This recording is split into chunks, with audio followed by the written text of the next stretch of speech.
Aloha Tax students, this is your teacher Roy Kamita, and our class is Business Administration 319, or Federal Taxation for Individuals.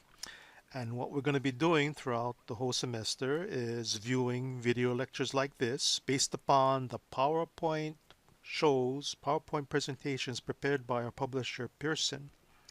And right now, the publisher is a little late in coming out with materials for our current textbook.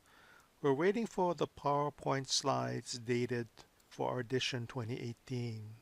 So what you're looking at is last year's PowerPoint slideshow. And at least for chapter one, things don't change that much from year to year, except maybe for dollar limits, yeah, that you can find in our printed textbook. The focus of our class is federal income taxes. And there's other types of taxes, including income taxes for state, like our state of Hawaii. We do not have any local income taxes. This would be county type taxes. So if you live or work in New York City, you would be paying a federal income tax, a New York State income tax, and a New York City income tax. There are certain counties or cities in the US that have this local tax, but it's not that common for income tax. The other type of taxes displayed on this slide, maybe you've heard the term, the only thing for certain is death and taxes. Well, here's a combination of both, something called estate or inheritance tax. And for most of us, ordinary citizens like you and me, we don't have to worry about this estate tax because it usually applies to estates that are with assets of 5 million or equity of 5 million or more. So as an accountant, maybe you'll have clients that have real estate holdings or investments that will be more than 5 million. So they got to get into some type of planning to minimize that so they can pass on more to their beneficiaries, people that inherit their property. So maybe they should be giving property away when they're living. Well, then maybe they'll be hit with something called a gift tax. These two go hand in hand together, and I haven't really seen any tax courses covering estate and gift taxation, at least here in our UH system for the past few years. But if it is offered, usually it's at the graduate course level versus our bachelor level classes here. Another category of taxes is property taxes based upon the value versus the income here. Estate and gift is based upon value also, yeah? Property taxes, property can be classified into two different categories. Maybe most of us are familiar with real property taxes or real estate taxes. So you get that postcard from the county government telling you how much they think your property is worth every year, and you got to pay the taxes on that um, twice a year. Another type of property, opposite of real property, is called personal property. So example of personal property would be your automobile, maybe your boat. And here in Hawaii, they do not charge any personal property taxes like some other states. So what is that bill, that registration form we get every year for our automobile? Well, it's not based upon the value of that automobile, but a lot of it is just a set fee and also based upon the weight of that car, not the value. Okay, so we don't have any personal property taxes assessed here in Hawaii, just real estate taxes. We do pay, of course, sales taxes, more formally known as the general excise tax, that 4% across the state or 4.5% that's charged to sales in retail sales on Oahu. And some of us know we pay more like 4.712% to accommodate the seller to paying tax on the tax to collect. The federal government also has excise tax, not on retail sales, but some sales like alcohol, um, transportation, air travel, gasoline. You would really learn about this tax uh, by being in the industry, being an accountant in the industry. Unemployment taxes, most of us can appreciate this from the viewpoint of an employee, where they take out not just federal and state income tax, but they take out the so-called FICA taxes. That's the Social Security or the old age disability insurance, survivor insurance, or something called Medicare Part A or hospital insurance. So when you're age 65, you can probably get most of your hospital costs covered. And they take out half of this insurance from your pay, and the employer pays the other half. Your employer also pays unemployment taxes, so if you have to file for unemployment insurance or unemployment pay, it's the state government that funds most of it here in Hawaii. So they charge employers a state unemployment tax. The federal has also a Federal Unemployment Tax Act. They call it FUTA and SUTA tax that employers pay. And if you want to learn more about these employment or unemployment and general excise tax, what you should do is take the UH Community College's course, Accounting 132, Payroll Accounting and Hawaii General Excise Tax. You would learn those things in this course here. Again, our focus in our Business 319 class is federal income taxes for individuals. Our income taxes can be structured, or taxes can be structured in one of three different ways. Income taxes that we're studying is based upon something called a progressive tax structure. In other words, if the let me just put tax here. If the income goes up, the tax will go up. Yeah, progressive. Not just the overall dollar, but the tax rate, the percentage will go up. If the income goes down, the percentage will go down. Okay, the percentage will always change based upon the amount of income here. The higher the income, the higher the rate. The lower the income, the lower the rate. That's progressive. Regressive is just the opposite. If the income goes up, the tax rate will go down. Not the dollar tax now, but the rate, the percent. If the income goes down, generally that means the rate will go up. So the example given for this regressive would be our Social Security, again made up of that FICA and the Social Security and the Medicare. So if your income, let's say, is above 127,000, once you reach this for the year, the rate will drop because this will stop and this will continue, yeah? Whereas if you are in the low income like me, you pay that high rate on everything you have earned for the year. Okay, so that's regressive, yeah, the FICA tax. Proportional would be more like a sales tax. So if you buy a lot, let's put the sales over here. If you buy a lot during the year, the tax will go, the rate now will stay the same. If you buy a little bit, the rate will stay the same. That 4 or 4.5% won't change for retail sales. Of course, there's different rates depending upon if it's a wholesale or manufacturing or importing, yeah?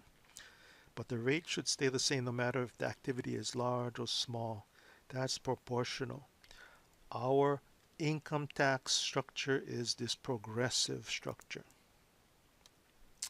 What you're looking at here is a rate schedule for a filing status called single. And we'll learn about the 5 different filing statuses in our next chapter. You would calculate something called taxable income first, and then look up that amount going down these 2 columns. And whatever um, range you fall within, like right here, that means the income in this range would be taxed at 25%. The first 9,275 would still be taxed at 10, and the income in this range will still be taxed at 15. But anything over this amount or this amount here is going to be taxed at the next range, yeah, is 25%. So if you have 50,000 of income, you don't have to do the calculation here and here.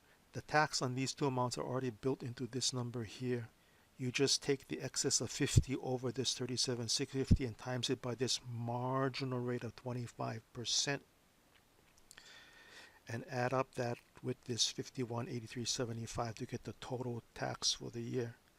You can see the rates going up, these 7 different so-called brackets, yeah? And it's progressive. The more you make, the marginal rate gets higher.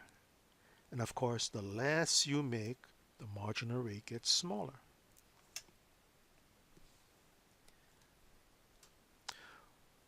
The tax law we're learning is called the Internal Revenue Code, yeah, IRC. And you'll see sometimes at the bottom of our textbook pages citations to something called sections.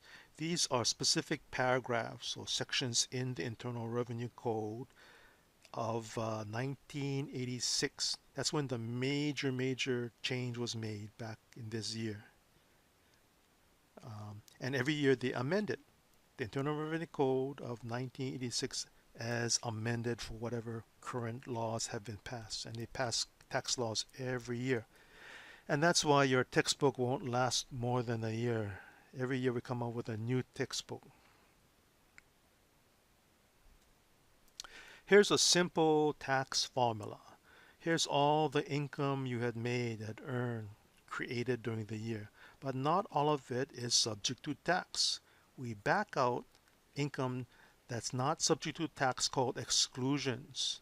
And we'll have a chapter of this, I think it's like chapter 4, identifying and calculating exclusion, to get the remainder of income that is subject to tax called includable income, or sometimes I use the term taxable income, not to be confused with taxable income line down here. So from this income subject to tax, we get to deduct out some costs. So here are deductions, just like business expenses you learn in previous accounting classes. Also, some personal expenses are allowed, like charitable contributions and home mortgage. Maybe medical costs could be deducted here. And then the people exemptions called deduction called exemptions, personal exemptions, dependent exemptions here. And then the remainder is the base that we look up on that tax rate schedule, or we'll learn how to use something called a tax table in the next chapter, which is basically a bunch of tax rates, yeah, percentages that we have seen in that previous slide. When you multiply that base taxable income by those percentages, you get the tax for the whole year before subtracting out something called credits. So I think we'll learn maybe one credit in the next couple chapters, but most of the credits we'll learn during the semester is going to be covered in the last chapter of the semester. We're also going to subtract out taxes that you've already paid for the year. Most times this is through the income taxes withheld from your paycheck, or some people will pay on their own to the government called estimated quarterly payments. And then either you've overpaid and maybe you can get a refund, or apply that overpayment to payments for next year, or if you haven't paid enough, there's now a balance due or tax due that you have to pay when you file your tax return for the year.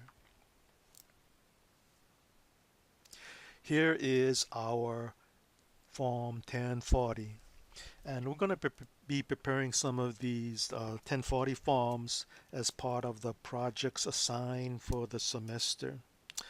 So let's focus on this first part down here. Income.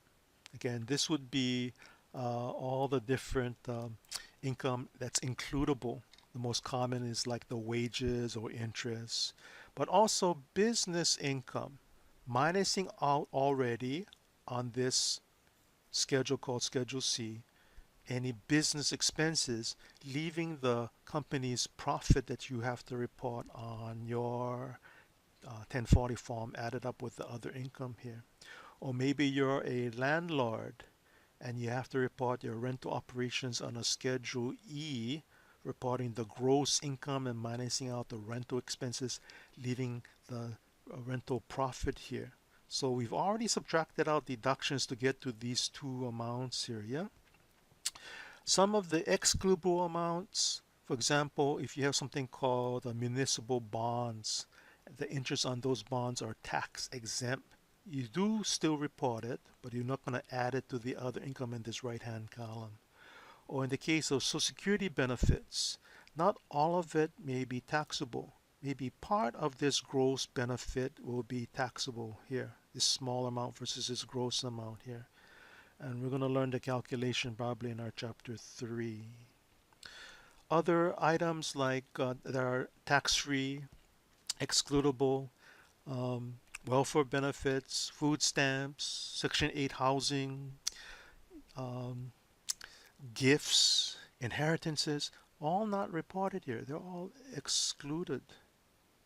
Now we do get to, we total up the income and we do get to subtract out expenses here on this first page of the 1040 called adjustments. So we'll learn about these deductions in a future chapter. We subtotal and subtract it to get a figure called adjusted gross income, or AGI, that we copy over to the top of the next page, AGI, and then subtract out some more deductions. Here's one called standard deduction that is kind of summarized here off in the margin, and we'll learn more about this in our next chapter. Or itemized deductions. Again, in a future chapter, we'll prepare a Schedule A. Here's the people deduction, exemptions. So we subtract those out to get that base called taxable income that we look up on a tax table or multiply by rates on a tax rate schedule to get the tax for the whole year. Then we subtract out those credits. Here's a whole bunch of different credits. You know, there's even more credits down here. Credits, and we'll learn about self-employment tax and AMT in a future chapter. But then there's either going to be an overpayment that's going to be either refunded to you or applied to next year's taxes, or an underpayment that we now have to pay with our tax return with this 1040 form. So we'll learn to prepare one of these or a couple of these for projects during the semester. I mentioned that term, adjusted gross income. Deductions subtracted up here to get to AGI are called for AGI deductions, or above the line deductions.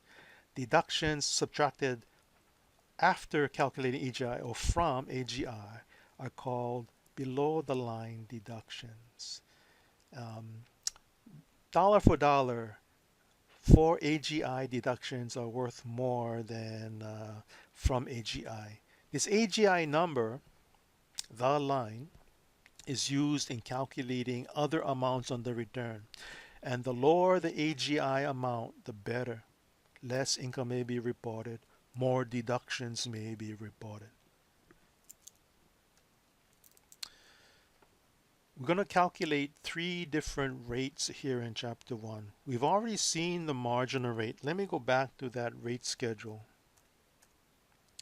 These are marginal rates. The marginal rate depends upon the amount of taxable income you have. The marginal rate is the whatever bracket you fall in.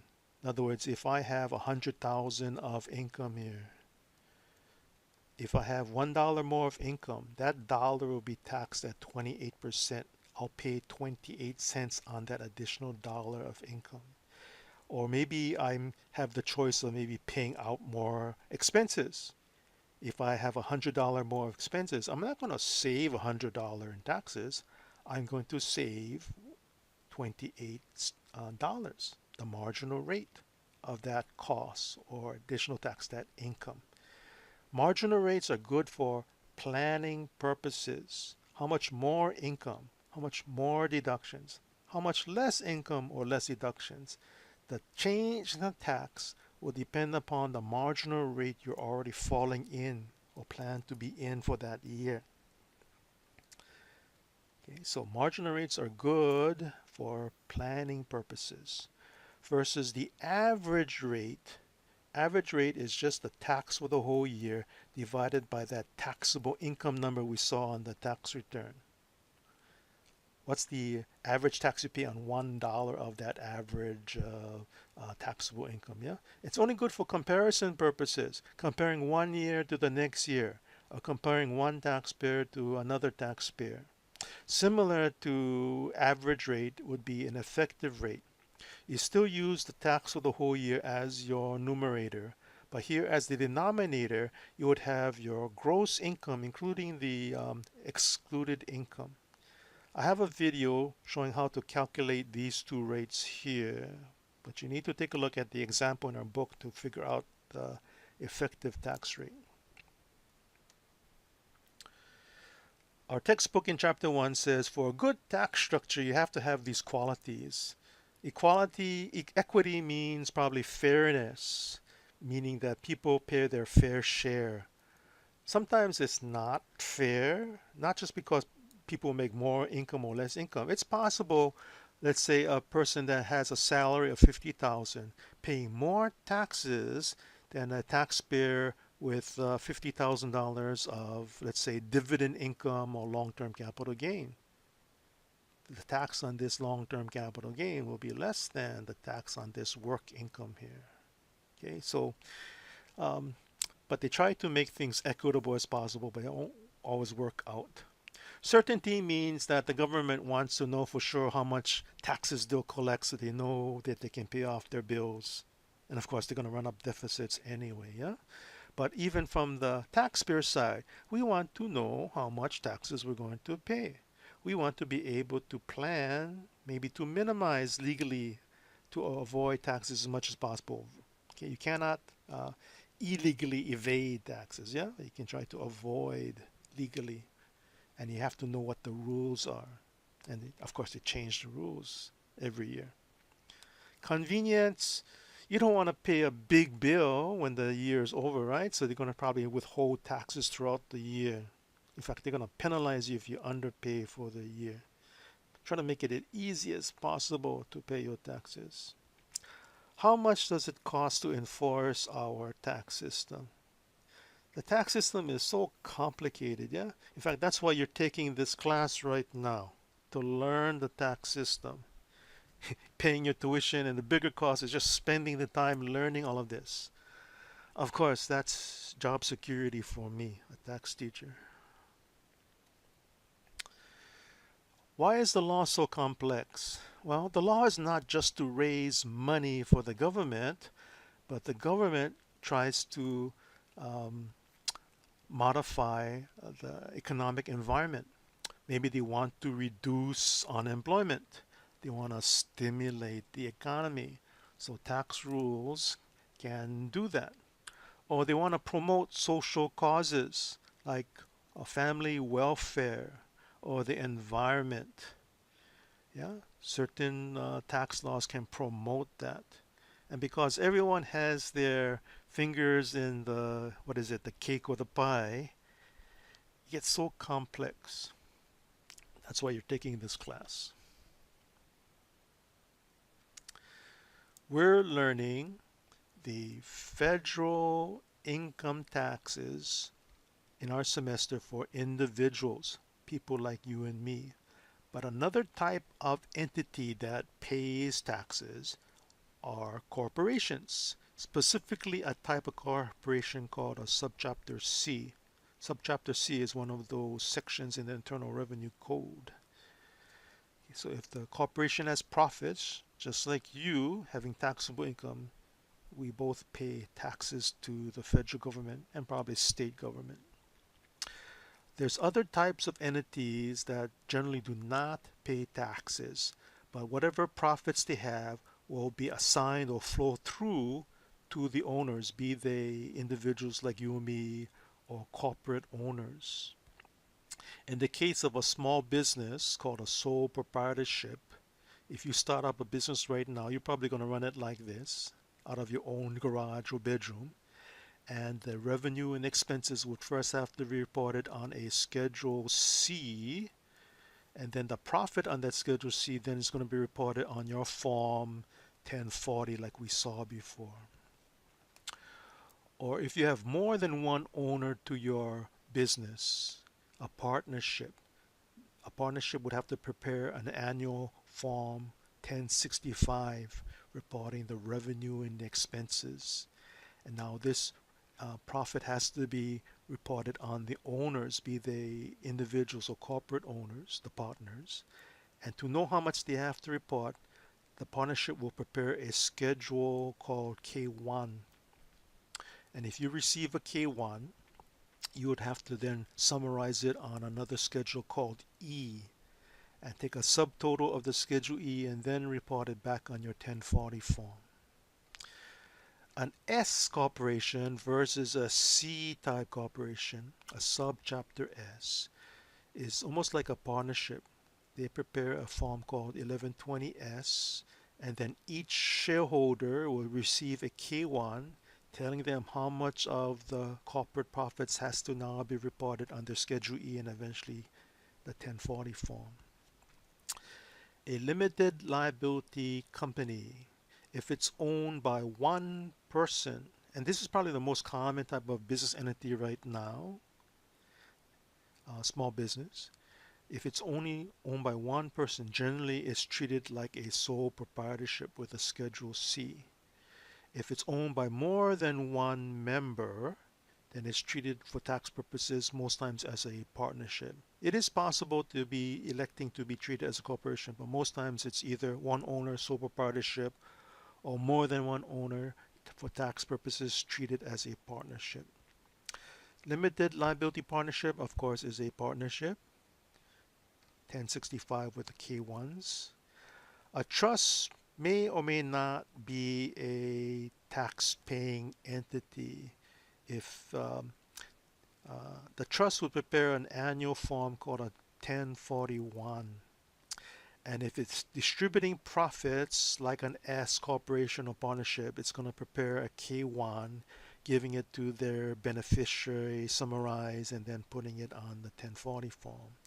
If it is accumulating profits here at the trust level, the trust will pay taxes, just like individuals and corporations.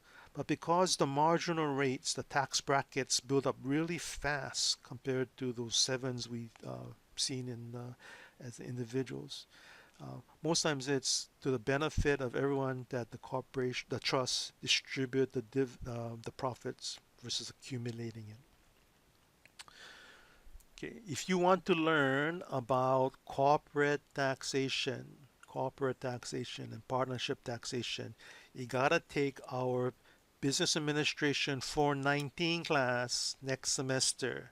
After passing our class with a C or better, our 319 class. Yeah, the prerequisite to 419, corporate and partnership tax, is our federal income tax class. I haven't really seen any current classes. Again, this would be at the graduate level with that estate and gift tax, yeah, for trust taxation, income taxation of trust.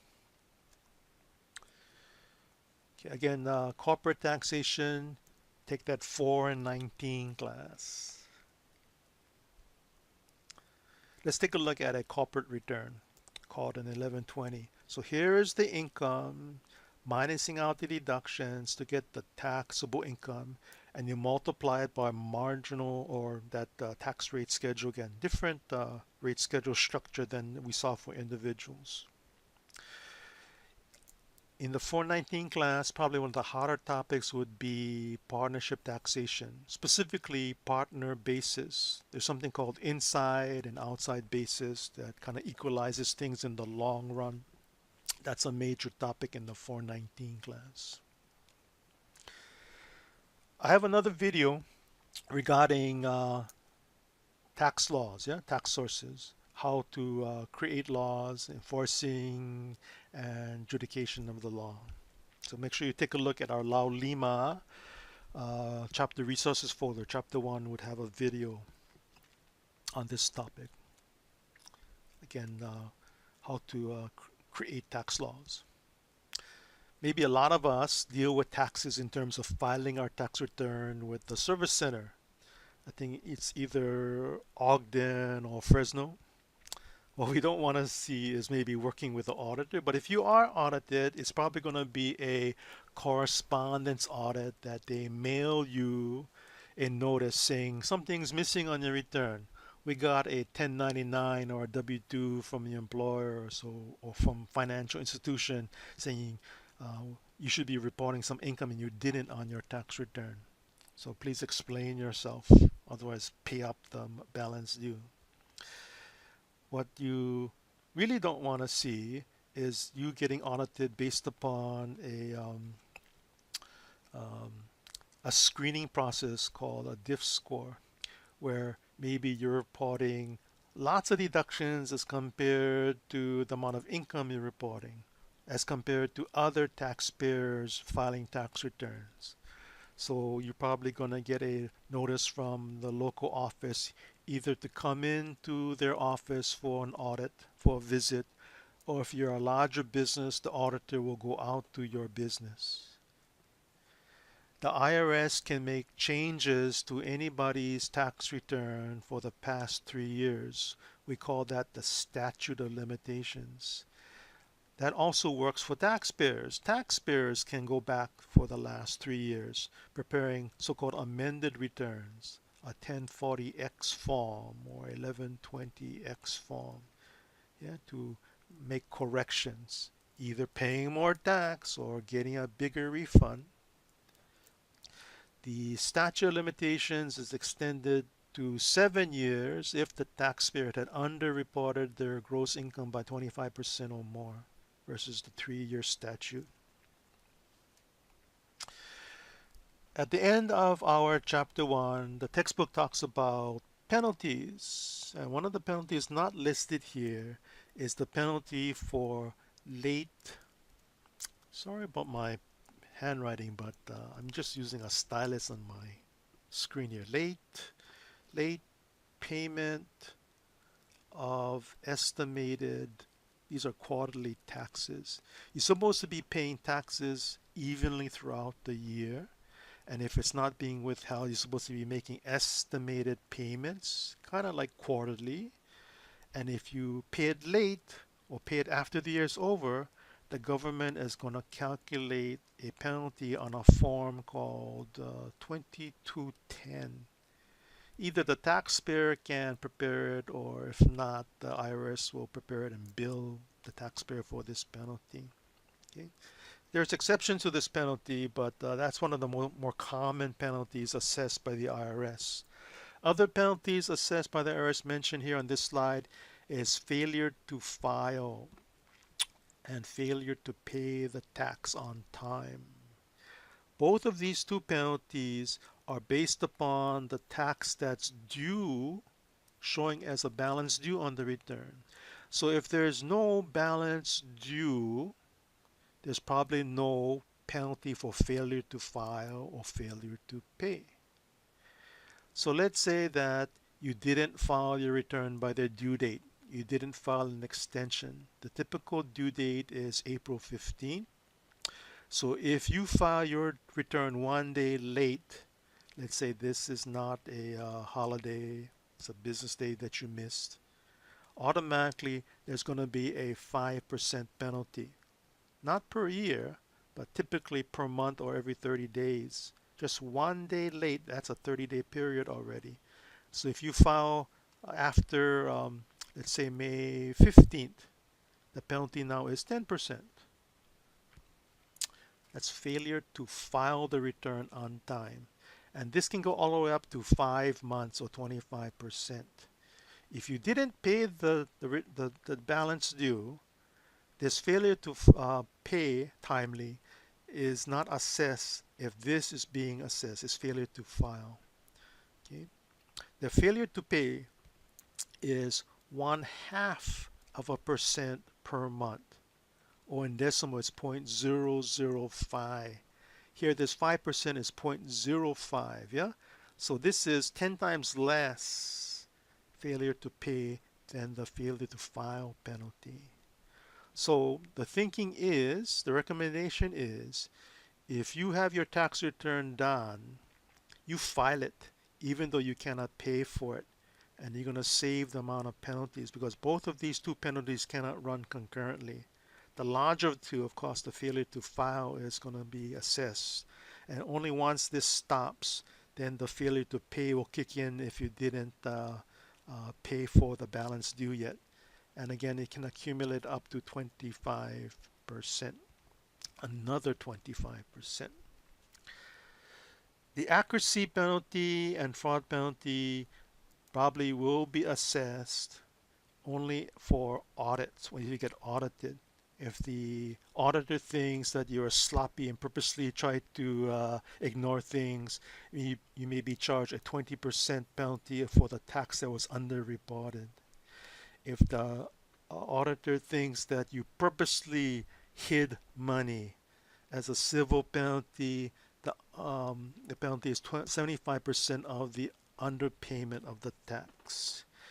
If there is large criminal intent, a felony, you're talking thousands of dollars, not counting possible jail time. Okay, this 75% fraud is a civil penalty, not a felony penalty. And no matter what, if there's taxes due and late penalties being paid, the IRS will assess interest. It may be possible to ask for waiver of penalties if there's a reasonable cause, but you cannot waive interest according to the law because you already got the use of the money. Here's our last slide. Most people think that taxes involves only preparing tax returns after the year's already over. That's called tax compliance, or maybe helping a client with an audit for past years.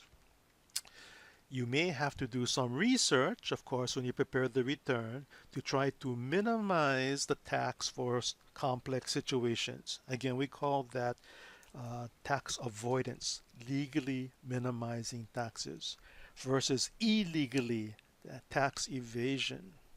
Now, the best situation to save taxes is before the year is over, before a major transaction happens. So you can consult with your tax accountant, your attorney, and structure that big transaction or time it to minimize taxes before the transaction happens versus after the year's over here and you only find out now that something happened as the tax preparer. And no matter what, in terms of saving taxes, that's only part of a bigger picture called financial planning. Here is the wealth accumulation of our client, of our taxpayers, of ourselves, of which saving taxes is only one part.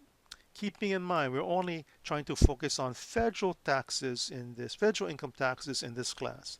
There's also state income taxes, international taxation. No sense trying to minimize just U.S. tax if you have to pay more non-U.S. income taxes. Again, the overall plan is to accumulate wealth. And if you're not accumulating wealth but saving taxes, maybe you're doing something wrong. You got to look at the bigger picture. Okay, that's it for chapter 1. If you have questions, email me. Make sure to take a look at the other videos that are linked in our Laulima chapter 1 resources folder.